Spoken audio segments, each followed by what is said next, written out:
Corona এমন একটা রোগ, বিশেষ করে যে করোনা বলতে COVID-19 যেটাকে বলে, মানে পৃথিবী এরকম ঝুঁকির মুখে আর কোনোদিন কিন্তু পড়ে নাই। পৃথিবীর এমন কোনো দেশ বাকি নাই বা দুই একটা হয়তো বাকি যে এই করোনা আক্রান্ত হয়নি। সেই হিসেবে আমরা বলতে পারি যে আমাদের বাংলাদেশের উপরে অবশ্যই আল্লাহর রহমত আছে। আমাদের দেশে কিন্তু এতটা ছড়ায় পড়ে নাই। অন্যান্য দেশে আমরা যা দেখছি, আমেরিকার মতো দেশ, ব্রিটেনের মতো দেশ, এখানে হাজারে হাজারে লোক আক্রান্ত হচ্ছে, মানুষ মারা যাচ্ছে।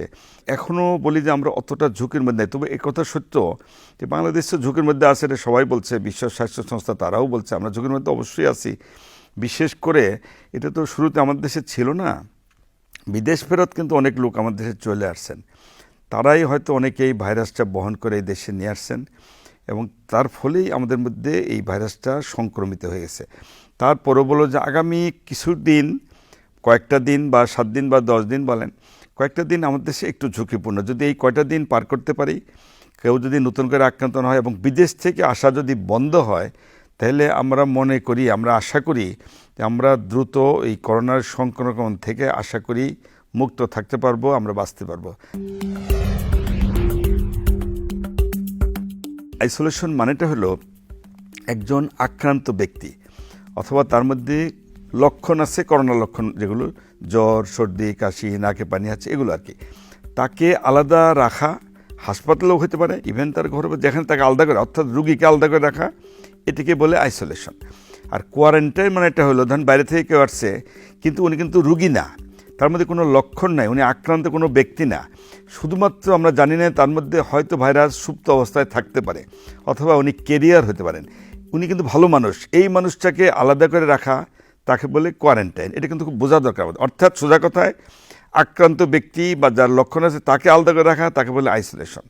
আর সুস্থ মানুষ শুধু ভয় মানে করোনা থাকতেও পারে, নাও থাকতে পারে, বহন করতে পারে, তাকে আলাদা করে রাখা তাকে বলে কিন্তু কোয়ারেন্টাইন। এই কিন্তু বেসিক পার্থক্য। কোয়ারেন্টাইন কিন্তু 2 রকম হতে পারে, একটা হোম কোয়ারেন্টাইন বলে নিজের ঘরে, আর একটা ইনস্টিটিউশনাল বা প্রাতিষ্ঠানিক যেটা কোয়ারেন্টাইন, এটা হলো অনেককে একখানে একটা প্রতিষ্ঠানে আলাদা করে রাখা, এটাকে বলে প্রাতিষ্ঠানিক কোয়ারেন্টাইন। যিনি সন্দেহভাজন ব্যক্তি, ভালো মানুষ, তাকে নিজের ঘরে, তাকে মনে রাখতে হবে নিজের ঘরে নিজেকে উনি অবরুদ্ধ করে রাখবেন। এর মানেটা হলো উনি একটা রুমে থাকবেন, উনি বের হতে পারবেন না, ওনার সঙ্গে তার পরিবার পরিজন, বাপ মা ভাই বোন যেই থাক তার সঙ্গে কিন্তু দেখা করতে পারেন, তার সামনেও আসবে না, তার খাওয়া দাওয়া তারা দরজার বাইরে থেকে দেবে, উনি বাইরে থেকে খাওয়াটা নেবেন, খেয়ে ওই খাওয়ার যে মানে এই বাসন বা প্লেট উনি ওখানে রেখে আসবেন, তারা নিয়ে যাবে, তার সঙ্গে দেখা করবে না। উনি আলাদা টয়লেট ব্যবহার করবেন, ওই টয়লেট অন্য কেউ ব্যবহার করতে পারবে না। এখন যদি কারো ঘরে একটা টয়লেট আছে, তাকে যদি ব্যবহার করতেই হয়, ব্যবহার করে উনি ভালো করে অ্যান্টিসেপ্ট দিয়ে ভালো করে ক্লিন করে নেবেন। উনার ব্যবহার্য কোনো জিনিস কেউ ব্যবহার করতে পারবেন না, থালা, বাসন, প্লেট, গ্লাস, টাওয়েল যাই বলেন, উনি ওনারটা উনি আলাদা করে রাখবেন। এইভাবে উনি 14 দিন থাকবেন ঘরে, আবদ্ধ বলতে পারেন, জেলখানে বলতে পারেন, যাই বলেন, তিনিও যেতে পারবেন না, তার যারা পরিবার পরিজন তাদেরও দায়িত্ব দেয়, উনিও কিন্তু ভিতরে ঢুকতে পারবেন না। 14টা দিন পার হলে আমরা ধরে নেব উনি ভাইরাস মুক্ত। তবে উনি নর্মাল কাজকর্ম ওই ঘরে বসেই চালিয়ে যাবেন, উনি টেলিফোন করতে পারবেন, টিভি দেখতে পারবেন, তাতে কিন্তু কোনো সমস্যা হবে না। এগুলো কিন্তু খুব স্ট্রিক্টলি মানতে হবে। এই কারণে যিনি কোয়ারেন্টাইনে থাকবে এটা কিন্তু তার নাগরিক দায়িত্ব, কারণ উনি মনে রাখতে হবে তাকে, উনি শুধু নিজেকে সেভ করছেন না, উনি এই কোয়ারেন্টাইনের মধ্যে উনি ওনার পরিবার পরিজনকে কিন্তু সেভ করছেন, তার পরিবারেরও দায়িত্ব, তারা আপনারা তার কাছে যাবেন, এটা কিন্তু আপনাদেরও দায়িত্ব, শুধু তার দায়িত্ব একা না। এতে কিন্তু আমরা এই করোনার যাতে মানুষের মধ্যে ছড়িয়ে না পড়তে পারে, মূলত এই টার্গেট নিয়ে কিন্তু কোয়ারেন্টাইন করা হয়। সুতরাং এটা কিন্তু আমাদেরকে মেনে চলতেই হবে, এটা কম্পালসরি সবার জন্য।